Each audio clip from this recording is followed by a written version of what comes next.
ସେଠାରେ କୌଣସି ଫୁଲ ମଉଳେନି କିମ୍ବା ପବନରେ ଶୁଭେନି ଚିଠିର ସ୍ୱର କି ସମୁଦ୍ର ପ୍ରସୂତ ବାତ୍ୟାର ସାଇଁ ସାଇଁ ଅଝଟ ପଣିଆ।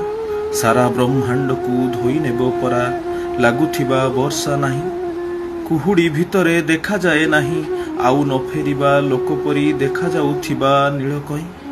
କୁହୁଡ଼ି ଭିତରେ ଦେଖାଯାଏ ନାହିଁ ଆଉ ନ ଫେରିବା ଲୋକ ପରି ଦେଖାଯାଉଥିବା ନୀଳକଇଁ।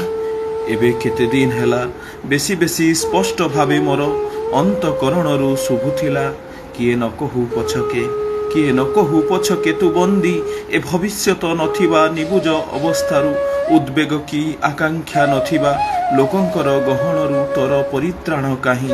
ଉଦ୍ବେଗ କି ଆକାଂକ୍ଷା ନଥିବା ଲୋକଙ୍କର ଗହଣରୁ ତୋର ପରିତ୍ରାଣ କାହିଁ? ତୋଠାରୁ ତ ସହସ୍ର ଗୁଣରେ ଭାଗ୍ୟବାନ ଯେକୌଣସି ଆଜୀବନ ବନ୍ଦୀ। ମଲା ପରେ ଆଉ ତ ରହିବ ନାହିଁ ତାର ବନ୍ଦୀପଣ। ମଲା ପରେ ଆଉ ତ ରହିବ ନାହିଁ ତାର ବନ୍ଦୀପଣ। ଧନ୍ୟବାଦ। ଶୁଣୁଥିଲେ କବି ରମାକାନ୍ତ ରଥଙ୍କର ଶ୍ରୀ ପଳାତକରୁ କିଛି ଅଂଶ।